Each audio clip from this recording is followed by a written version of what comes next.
ورحمۃ اللہ وبرکاتہ۔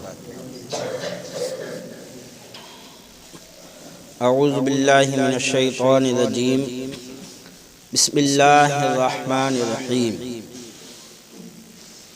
یا بنی اسرائیل اذکروا نعمتی التی انعمت علیکم وانی فضلتکم علی العالمین۔ اے اولاد یعقوب، یاد کرو میرا احسان جو میں نے تم پر کیا، اور یہ کہ سارے زمانے پر تمہیں بڑائی دی۔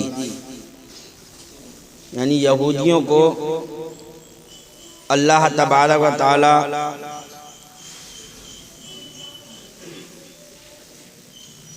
یہ بتا رہا ہے کہ اے یہودیوں،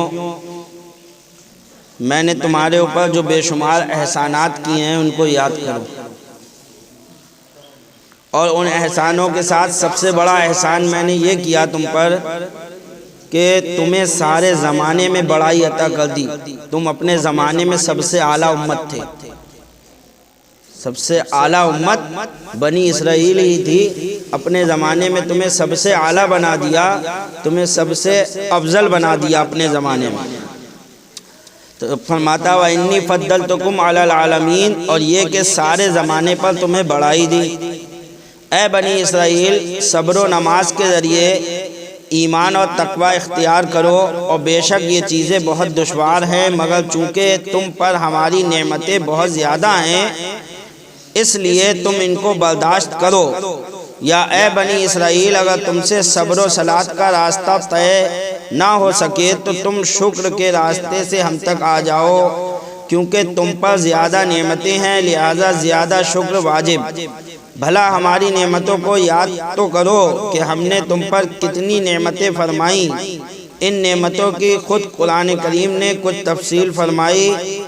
اذ جعل فیکم انبیاء وجعلکم ملوکا وآتاکم ما لم یؤتی احدا من العالمین۔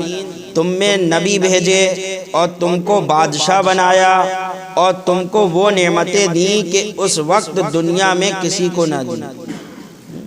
نبی بھی تمہیں میں بھیجے، سب بنی اسرائیل میں آئے، اور بادشاہت بھی تمہیں میں دی، اور یہ کہ تمہیں جو ہے سب سے اعلیٰ بنا کر کے بھیجا، اور سب سے بڑی نعمت یہ دی کہ تم کو تمام جہان سے افضل کر دیا۔ ان باتوں کو یاد کرو اور اس کا شکریہ ادا کرو کہ آج دین اسلام کی خدمت میں سب سے آگے رہو۔ یعنی شکریہ کیسے ادا کرو کہ اب جو میرے محبوب تشریف لائے ہیں، جو دین لے کر آئے ہیں، اس دین کی خدمت میں اب سب سے آگے رہو۔ یہ تمہارے لیے سب سے لازمی ہے۔ اس آیت سے چند فائدے حاصل ہوئے۔ ایک یہ کہ نسبی بزرگی بھی اللہ کی نعمت ہے، یعنی اس سے یہ پتہ چلا کہ نسبی بزرگی بھی اللہ کی نعمت ہے، جو اللہ نسب کے ذریعے کسی کو بزرگی عطا کرتا ہے، کیونکہ بنی اسرائیل کو ان کے اولاد انبیاء ہونے پر احسان جتایا گیا۔ اللہ تعالیٰ نے جو احسان دیا کہ اے اولاد یعقوب، جگہ جگہ اے اولاد یعقوب، تو یہ اولاد یعقوب ہونا یہ تمہارے لیے نعمت کا سبب بنا۔ پتہ چلا نسبی بزرگی بھی جو ہے یہ فضیلت کا سبب بنتی ہے۔ یقیناً سید متقی یا سید عالم دوسرے متقی اور عالموں سے افضل ہوگا۔ جہاں بتا دیں کہ سید جو ہیں، جو اللہ کے رسول صلی اللہ تعالی علیہ وسلم کی آل سے ہیں، تو ایک عام متقی، ایک سید متقی، تو سید متقی عام متقی سے افضل۔ ایسے ہی ایک عام عالم اور ایک سید عالم، تو سید عالم عام عالم سے افضل، کیونکہ وہ پیغمبر کی اولاد ہے۔ اسی طرح گناہگار سید دوسرے گناہگاروں سے اس لحاظ سے بہتر ہوگا کہ وہ نبی کی اولاد ہے۔ اگر گناہگار بھی ہے اور بھی گناہگار ہیں، وہ بھی گناہگار ہیں، لیکن اس کو عزت کی نظر سے تب بھی دیکھا جائے گا اس بنا پر کہ وہ نبی کی اولاد ہے، نبی کی اولاد ہے۔ بلکہ حق تو یہ ہے کہ سید گناہگار بھی دوسرے پرہیزگاروں سے نسبی لحاظ سے افضل ہے۔ شامی جلد اول میں صلاۃ جنازہ کی بحث میں ایک حدیث نقل فرمائی کہ حضور فرماتے ہیں کہ موت سے سارے نسب ٹوٹ جاتے ہیں، جب موت آتی ہے تو سب رشتے ختم ہو جاتے ہیں۔ سرکار نے فرمایا موت سے سارے نسب ٹوٹ جاتے ہیں سوائے میرے نسب کے، میرا رشتہ نہیں ٹوٹے گا، سب رشتے ٹوٹ جائیں گے لیکن جو میرا رشتہ ہوگا وہ رشتہ ختم نہیں ہوگا، جو سید ہوگا اس کا رشتہ برقرار ہی رہے گا سوائے میرے نسب کے۔ اور فرماتے ہیں کہ قرآن پاک کی یہ آیت فَلَا أَنْسَابَ بَيْنَهُمْ یعنی قیامت میں نسب کام نہ آئیں گے، اس سے حضور صلی اللہ علیہ وسلم کا نسب علیحدہ ہے۔ کوئی یہ نہ کہے کہ قرآن کی یہ آیت پیش کر دیں وہابی دیوبندی کے، دیکھو قرآن میں تو ہے کہ کوئی نسب کام نہیں آگا، نہیں، سرکار کا نسب اس سے علیحدہ ہے، اور لوگوں کا ہے، عام لوگوں کی بات ہے، سرکار کا نسب ضرور کام آئے۔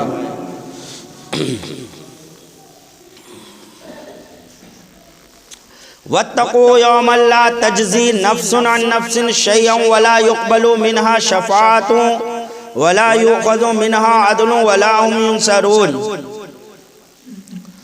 اور ڈرو اس دن سے جس دن کوئی جان دوسرے کا بدلہ نہ ہو سکے گی۔ اے یہودیوں، اتنی نعمتیں میں نے تم پر کی ہیں، تم اسلام کو چھوڑے ہوئے ہو، نبی کریم صلی اللہ تعالی علیہ وسلم کی مخالفت کر رہے ہو، اس دن سے ڈرو کہ جس دن کوئی جان دوسرے جان کا بدلہ نہیں ہوگی، کوئی کسی کا قیامت کے دن بدلہ نہیں دے سکتا، کوئی جان کسی دوسرے جان کا بدلہ نہ ہو سکے گی، اور نہ کافروں کے لیے کوئی سفارش مانی جائے گی، کافروں کے لیے یہاں ہے وَلَا يُقْبَلُ مِنْهَا شَفَاعَةٌ، اس کا ترجمہ لوگ بھی کرو تو ہوگا اور قبول نہیں کی جائے گی اس دن کوئی شفاعت، ہے نہیں، کہیں وہاں بھی کہیں تم نے ترجمہ اپنی طرف سے بڑھا دیا کافر، تو اس لیے بات صاف کرتے چلے، ہے نہیں، اعلیٰ حضرت نے ترجمہ کیا ہے اور کافروں کے لیے کوئی سفارش نہیں مانی جائے گی، وَلَا يُقْبَلُ مِنْهَا شَفَاعَةٌ اور نہ قبول کی جائے گی اس دن کوئی سفارش، کوئی سفارش قبول نہیں کی جائے گی۔ تو وہاں بھی یہی آیت لے کر کہتے ہیں دیکھو کوئی سفارش قبول نہیں ہوگی، شفاعت ہوگی نہیں، شفاعت کا انکار کرتے ہیں وہ لوگ۔ تو یہاں بتا دیں بے شمار احادیث سے ثابت ہے شفاعت، اللہ کے رسول صلی اللہ تعالی علیہ وسلم شفاعت فرمائیں گے، بلکہ قرآن کی آیتوں سے بھی ثابت ہے بہت سی کہ اللہ کے رسول شفاعت فرمائیں گے۔ تو جب قرآن کی بہت سی آیتوں سے اور احادیث کریمہ سے ثابت ہے کہ ہمارے نبی شفاعت کریں گے، تو یہاں اس کا یہ معنی لینا کہ کوئی شفاعت کرے گا ہی نہیں، یہ غلط ہے۔ اس کا معنی یہی لیا جائے گا لا يقبل منها شفاعت، کافروں کے لیے کوئی شفاعت نہیں کرے گا، یہ معنی یہی معنی بنے گا یہاں پر اس کا، ورنہ ان آیتوں کا کیا کرو گے جہاں پر اللہ تعالیٰ فرماتا ہے کہ نبی شفاعت کریں گے، جہاں پر یہ آیا ہے کہ حدیث پاک میں کہ اللہ کے رسول سفارش کریں گے، تو کیا انہیں جھٹلایا جائے گا؟ نہیں، اس آیت کا معنی یہی ہے کہ کافروں کے لیے کوئی سفارش، کیونکہ بات کافروں کی ہی چل رہی ہے، اللہ تعالیٰ کافروں سے ہی کہہ رہا ہے، بنی اسرائیل سے ہی کہہ رہا ہے، اور ڈرو اس دن سے جس دن کوئی جان دوسرے کا بدلہ نہ ہو سکے گی، تم ڈرو اور نہ کافروں کے لیے کوئی سفارش مانی جائے گی، نہ تمہارے لیے اس دن کوئی سفارش ہوگی، اور نہ کچھ لے کر اس کی جان چھوڑی جائے گی، کچھ لے دے کر بھی جان نہیں چھوڑی جائے گی، اور نہ اس کی مدد ہوگی۔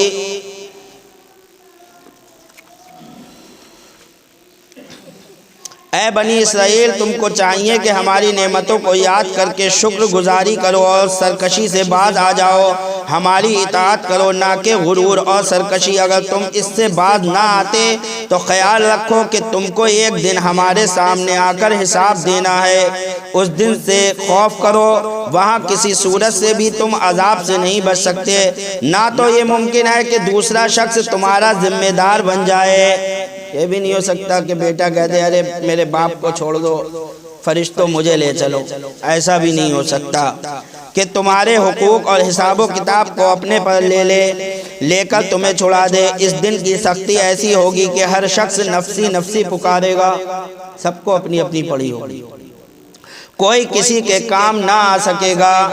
یوم یفر المرء من اخیہ، و امہ و ابی، نہ یہ ممکن ہے کہ کوئی بھی کسی کافر کی سفارش کر کے چھڑا لے۔ رب کی مرضی کے بغیر کوئی نبی یا بزرگ کسی کے حق میں سفارش نہ فرمائیں گے۔ تو کوئی کسی کافر کے حق میں سفارش نہیں کرے گا، چاہے نبی ہو یا ولی ہو، کسی کافر کے حق میں کوئی سفارش نہیں ہوگی۔ اور نہ یہ ممکن ہے کہ تم یا تمہاری طرف سے کوئی دوسرا جرمانہ بھگت کر، معاوضہ دے کر، مال وغیرہ خرچ کر کے تم کو آزادی دلا دے۔ کوئی صورت جو یہاں پہ دنیا میں ہے چھڑانے کی، وہ وہاں پر کچھ نہیں ہو پائے گا۔ سوچو مال دے کر چھڑا لے، ایسا بھی نہیں ہو پائے گا، کیونکہ رب تعالیٰ کو مال و دولت کی پرواہ نہیں۔ نہ یہ ممکن ہے کہ تمہارے یار و مددگار، اہل برادری اور قرابت دار خدا کا مقابلہ کر کے تم کو زور سے چھڑا لیں، کیونکہ رب سے مقابلہ کرنے کی کسی میں طاقت نہیں۔ تو ساری وہاں پہ سب فیل ہو جائیں گے، کوئی کسی طرح کا رب سے نہ مقابلہ کر سکتا، نہ پیسے لے کر چھڑا سکتا، نہ بدلے میں چھڑا سکتا، وہاں کچھ نہیں ہو سکتا۔ اب شفاعت کی بات آئی ہے تو شفاعت کے تعلق سے یہ تھوڑا بیان کر رہے ہیں کہ قریباً ساری امت مسلمہ کا اس پر اتفاق ہے کہ بإذن پروردگار جناب احمد مختار صلی اللہ تعالی علیہ وسلم مسلمانوں کی شفاعت فرمائیں گے۔ تمام امت مسلمہ کا اس پر اتفاق ہے، سب متفق ہیں اس بات پر، اور ان کے طفیل علماء و مشائخ بھی شفاعت کریں گے۔ صرف یہی نہیں کہ ہمارے نبی ہی شفاعت کریں گے، بلکہ ہمارے نبی کے صدقے میں علماء اور مشائخ بھی شفاعت کریں گے۔ اس سے پہلے معتزلہ فرقے نے اس کا انکار کیا۔ شفاعت کا انکار سب سے پہلے کون سے فرقے نے کیا؟ معتزلہ نے کیا۔ معتزلہ ایک فرقہ تھا جو اب وجود میں نہیں ہے، پہلے تھا، شروع ہوا تھا یہ، تو اس نے سب سے پہلے شفاعت کا انکار کیا تھا۔ اسی لیے تفسیر کبیر وغیرہ نے ان کی بہت تردید فرمائی۔ اب وہ فرقہ مٹ بھی گیا اور اس کا نام و نشان بھی جاتا رہا۔ اس زمانے میں دیوبندیوں اور وہابیوں نے شفاعت کا پرزور انکار کیا، چنانچہ ان کے امام الطائف مولوی اسماعیل دہلوی نے تقویۃ الایمان میں صاف صاف لکھ دیا کہ کوئی کسی کا سفارشی اور حمایتی نہیں۔ تقویۃ الایمان میں صاف لکھا اس نے یہ بات کہ کوئی کسی کا سفارشی اور حمایتی نہیں۔ اسی تقویۃ الایمان میں صفحہ 16 پر شفاعت بالاذن کا اقرار تو کیا، یعنی کہا کہ ہاں اجازت سے شفاعت ہو جائے گی، لیکن کیسا اقرار کیا وہ سنیے۔ اقرار تو کیا مگر اس کے معنی ایسے بگاڑے جس سے شفاعت کی کوئی حقیقت باقی نہیں رہتی۔ اس کو اتنا بگاڑ کر پیش کرا کہ وہ لگا ہی نہیں کہ یہ شفاعت کی بات کر رہا ہے۔ کیا بگاڑے؟ باقی نہیں رہتی۔ یہ لکھ دیا کہ شفاعت کی صورت صرف یہ ہے کہ ایک بادشاہ کسی مجرم کو خود چھوڑنا چاہتا ہے، لیکن اپنے قانون ٹوٹنے کے ڈر سے بظاہر کسی سے سفارش کرا لیتا ہے۔ معاذ اللہ۔ اب بتاؤ، اللہ تعالیٰ کسی کو چھوڑنا چاہتا ہے لیکن اسے ڈر ہے کہ ارے میرا قانون جو ہے میں نے یہ کہہ دیا تھا، اب میں اس کے خلاف ہو جائے گا تو ایسا ہو جائے گا، لہذا سفارش کے ذریعے چھوڑوا دوں۔ معاذ اللہ رب العالمین۔ یہ کتنی غلط بات ہے کہ اللہ کو کس کا ڈر؟ کہہ رہا ہے کہ ایک بادشاہ جیسے چھوڑنا چاہتا ہے لیکن اسے قانون کا ڈر ہوتا ہے کہ ایسے میں توڑوں گا تو لوگ کہیں گے قانون توڑ دیا، لہذا نہیں، اس کے سفارش کے ذریعے جو ہے ایک کام کرا دیا جائے۔ تو بظاہر کسی سے سفارش کرا لیتا ہے، اور وہ سفارش کرنے والا بھی شاہی اشارہ پا کر مفت کرم داشتن کے طریقے سے کچھ ظاہری سفارش کر دیتا ہے۔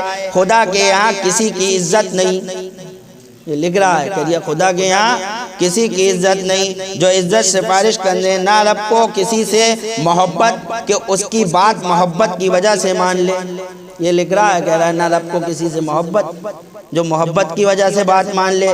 اس میں در پردہ شفاعت کا انکار کر دیا۔ اب وہابی اور دیوبندی خدا کے خوف سے نہیں بلکہ مسلمانوں کے ڈر سے شفاعت کا اقرار تو کر لیتے ہیں اور حضور کو شفیع المذنبین بھی مان لیتے ہیں، لیکن اسی بگڑے ہوئے معنی سے کہتے تو ہیں ہاں سرکار سفارش فرمائیں گے، لیکن یہی بگڑے ہوئے معنی سے کہ جو ہے یہ طریقہ ہوگا۔ ہوئے معنی سے، جیسے قادیانی حضور کو خاتم النبیین دیگر معنی سے مان لیتے ہیں، یہاں تک کہ اس موجودہ زمانے میں مولوی ابو الاعلیٰ مودودی نے شفاعت کے معنی یہ کیے کہ محض وہ ایک التجا اور درخواست جو انبیاء، ملائکہ، صحابہ، اہل ایمان اور سب بندے دوسرے بندوں کے حق میں کر سکتے ہیں، بس یہی معنی ہے، یا اللہ تو فلاں کی مغفرت فرما، بس یہی شفاعت ہے جو عام طور پہ ہم لوگ دعا کرتے ہیں، یہی شفاعت ہے۔ ایسے نبی بھی دعا کریں گے اور جیسے ہم لوگ بھی ایک دوسرے کے لیے دعا کرتے ہیں۔ دیکھو مولوی مودودی صاحب کی کتاب قرآن کی 4 بنیادی اصطلاحیں، غور کرو کہ اگر شفاعت کے معنی صرف دعائے خیر ہے تو پھر نبی کریم صلی اللہ علیہ وسلم شفیع المذنبین نہ رہے بلکہ ہر مسلمان شفیع المذنبین ہو گیا۔ اگر یہی معنی لے لو گے کہ بھئی دعائے خیر ہے تو دعا تو سبھی کرتے ہیں، دعا کرنے کا حق تو سب کو دیا ہے اللہ نے، تو پھر ہر مسلمان کے شفیع المذنبین بن گیا، تو یہ معنی بالکل غلط ہے، بلکہ ہم سب حضور کے لیے بڑے شفیع بن جائیں گے معاذ اللہ رب العالمین، کیونکہ ہم ہر وقت درود شریف پڑھتے ہیں۔ درود حضور کے لیے دعائے خیر ہی تو ہے، کیونکہ انکار شفاعت کی وبا لوگوں میں درپردہ پھیلائی جا رہی ہے، اس لیے ہم اس کے متعلق تھوڑی بحث کرتے ہیں۔ اس بحث کے کچھ مضامین تو تفسیر کبیر سے لیے ہیں اور کچھ مضامین وہ ہیں جو رب نے ظاہر فرمائے۔ اس بحث کے 2 باب کیے جائیں گے۔ پہلے باب میں شفاعت کا ثبوت قرآنی آیات اور احادیث صحیحہ اور عقلی دلائل سے ہوگا۔ اس میں یہ بھی بتایا جائے گا کہ حضور کی شفاعت فقط رب کا بہانہ نہ ہوگی بلکہ بالمحبت ہوگی، یہ بہانہ نہیں ہوگی، بلکہ اللہ تعالیٰ اپنے محبوب سے محبت فرماتا ہے، اس لیے اللہ کے رسول کی شفاعت قبول فرمائے گا۔ اور شفاعت بالعزت بھی، اور یہ دونوں قسم کی شفاعتیں بالاذن میں ہی داخل ہیں، اور دوسرے باب میں اس پر اعتراض کا جواب دیا جائے گا۔ تو پہلا باب شفاعت کے ثبوت میں حق تعالیٰ فرماتا ہے عسیٰ ان یبعثک ربک مقاما محمودا، ان قریب ہم آپ کو مقام محمود عطا کریں گے۔ اللہ فرماتا ہے محبوب ہم آپ کو مقام محمود عطا کریں گے۔ اس سے معلوم ہوا کہ حضور صلی اللہ علیہ وسلم کو رب نے مقام محمود عطا فرمایا، اور مقام محمود ہی وہ مقام ہوگا جہاں تشریف فرما کر حضور شفاعت کا دروازہ کھولیں گے۔ یہی وہ جگہ ہے کہ جہاں سرکار بیٹھ کر شفاعت کا دروازہ کھولیں گے، اور آپ کی شان عالی کو دیکھ کر سارے دشمن و دوست آپ کی تعریف کریں گے۔ وَلَسَوْفَ يُعْطِيكَ رَبُّكَ فَتَرْضَىٰ، قرآن کی آیت ہے، اللہ تعالیٰ فرماتا ہے وَلَسَوْفَ يُعْطِيكَ رَبُّكَ فَتَرْضَىٰ، ان قریب ہم آپ کو اتنا دیں گے کہ آپ راضی ہو جائیں گے۔ اللہ کیا فرماتا ہے ہم ان قریب آپ کو اتنا دیں گے کہ آپ راضی ہو جائیں گے۔ اس سے معلوم ہوا کہ رب تعالیٰ حضور کو راضی فرمائے گا۔ مسلم شریف میں ہے کہ ایک دن نبی صلی اللہ تعالیٰ علیہ وسلم ہاتھ اٹھا کر رو کر امت کے حق میں دعا فرما رہے تھے کہ جبریل امین نے حاضر ہو کر رونے کا سبب پوچھا۔ حضور علیہ السلام نے فرمایا کہ ہم کو امت کا غم دلا رہا ہے۔ جبریل امین نے بارگاہ الہی میں جا کر یہی عرض کیا، ارشاد الہی ہوا کہ میرے محبوب سے کہہ دو کہ ہم آپ کو آپ کی امت کے بارے میں راضی کر لیں گے۔ آپ رو کیوں رہے ہو؟ رو مت، ہم آپ کی امت کے لیے راضی کر لیں گے آپ کو۔ تو ہی یہ آیت نازل ہوئی وَلَسَوْفَ يُعْطِيكَ رَبُّكَ فَتَرْضَىٰ، ان قریب تمہارا رب تمہیں اتنا دے گا کہ تم راضی ہو جاؤ گے، راضی کر لیں گے۔ حدیث شریف میں ہے کہ جب یہ آیت نازل ہوئی تو حضور نے فرمایا کہ جب تک میرا ایک امتی دوزخ میں رہا میں راضی نہ ہوں گا۔ قربان جاؤ، رب کہہ رہا ہے ہم آپ کو راضی کریں گے، اور رسول فرما رہے ہیں میں راضی نہیں ہوں گا۔ اگر کوئی بندہ یہ کہہ دے، رب کہے میں راضی کروں گا، بندہ کہے میں رب سے راضی نہیں ہوں گا، تو کفر ہے۔ ارے ہم آپ اگر کہہ دیں تو کفر ہے رب کو کہ ہم رب سے راضی نہیں ہوں گے، لیکن وہ اللہ کا محبوب ہے، وہ کہہ رہا ہے کہ میں راضی نہیں ہوں گا، وہاں کفر نہیں ہے، وہ محبوب اور محب کی باتیں ہیں۔ اسی لیے اعلیٰ حضرت نے فرمایا کہ خدا کی رضا چاہتے ہیں دو عالم، اور خدا چاہتا ہے رضائے محمد۔ تو ایک امتی بھی دوزخ میں رہا میں راضی نہ ہوں گا۔ اس سے معلوم ہوا کہ حضور علیہ السلام شفاعت فرمائیں گے، اور وہ شفاعت بالمحبت یا بالوجاہت ہوگی، کیونکہ حضور کو راضی کرنے کے لیے ہوگی، اور راضی کرنے کے لیے ہوگی تو محبت سے ہی ہوگی کہ اللہ تعالیٰ اپنے محبوب کو راضی کرے گا، راضی کرنے کے لیے ہوگی۔ سبحان اللہ، کیا ناز محبوبانہ فرمائیں گے، اور وہ شفاعت بالمحبت یا بالوجاہت ہوگی، کیونکہ حضور کو راضی کرنے کے لیے ہوگی۔ سبحان اللہ، کیا ناز محبوبانہ ہے کہ رب فرما رہا ہے کہ ہم راضی کر لیں گے، اور محبوب فرماتے ہیں کہ ہم راضی نہ ہوں گے۔ اگر ہم یہ بات کہیں تو کافر ہو جائیں، ہے نہیں؟ اگر ہم کہیں تو کافر ہو جائیں، لیکن وہ محبوب ہیں رب کے کہ وہ فرما رہے ہیں کہ ہم راضی نہ ہوں گے۔ تفسیر کبیر نے اس جگہ بحوالہ مسلم فرمایا کہ حضور فرماتے ہیں کہ ہر نبی کو حق تعالیٰ کی طرف سے ایک دعا ملتی ہے، سب نے اپنی دعائیں یہاں استعمال کر لی، مگر میں نے اپنی دعا محفوظ رکھی ہے، اس سے قیامت کے دن اپنی امت کی شفاعت کروں گا۔ ہر نبی کو ایک دعا ملتی ہے کہ اللہ تعالیٰ اس دعا کو رد کرتا ہی نہیں، وہ پوری ہونا ہی ہونا ہے۔ سب نبی نے اپنی دعا یہاں استعمال کر لی۔ حضرت نوح نے کہ یا اللہ پوری دنیا میں طوفان لا دے، غرق کر دے، ایک بھی کافر دنیا میں ایک کافر کو بھی مت چھوڑ۔ اللہ تعالیٰ نے دعا قبول کری، پوری دنیا میں کافر ہلاک ہو گئے۔ سب نے دعائیں کری، لیکن میرے نبی نے اس دعا کو اپنی امت کے لیے رکھ لیا۔ فرماتے ہیں میں آخرت میں کروں گا اس دعا کو، اپنی امت کی شفاعت کروں گا، اور یہ شفاعت میرے ہر اس امتی کو پہنچے گی جو مومن ہو کر مرے گا، جو مسلمان مرے گا یہ اس کو دعا پہنچے گی۔ مشکات میں باحوالہ مسلم بخاری سے ہے کہ لوگ قیامت کی گرمی سے گھبرا کر شفیع کی تلاش میں نکلیں گے۔ بخاری کی حدیث ہے یہ کہ لوگ قیامت کی محشر کی گرمی سے گھبرائیں گے تو تلاش میں نکلیں گے کسی سے سفارش کرائیں۔ آدم علیہ السلام کے پاس پہنچ کر شفاعت چاہیں گے، وہ فرمائیں گے کہ مجھ سے خود ایک خطا ہو گئی ہے، لب کشائی کرنے کی میرے حالت نہیں پڑتی، نوح علیہ السلام کے پاس جاؤ، شاید وہاں شفاعت ہو جائے۔ وہ بھی یہی جواب دے کر حضرت ابراہیم کے پاس بھیجیں گے، وہ بھی یہی جواب دے کر موسیٰ علیہ السلام کے پاس، اور وہ عیسیٰ علیہ السلام کے پاس بھیجیں گے۔ عیسیٰ علیہ السلام فرما دیں گے کہ آج سوائے محمد الرسول اللہ صلی اللہ علیہ وسلم کے تمہاری شفاعت کوئی نہیں کر سکتا۔ جاؤ وہیں جاؤ، وہی ہیں آج شفاعت، وہی شفاعت کریں گے۔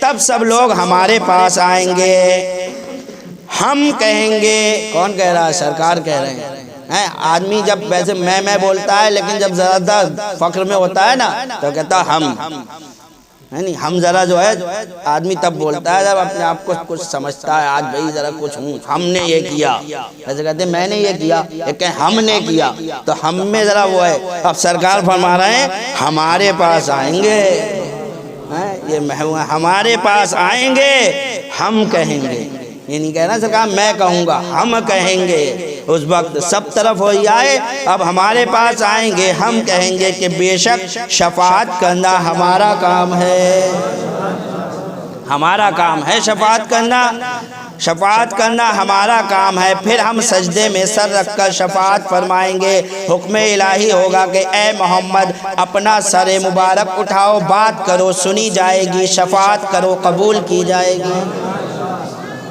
جو کچھ مانگو دیا جائے گا۔ تب ہم سر اٹھائیں گے اور شفاعت فرمائیں گے، خلیل و نجی مسیح و صفی سبھی سے کہی کہیں نہ سنی وہ بے خبری کہ خلق پھری کہاں سے کہاں تمہارے لیے۔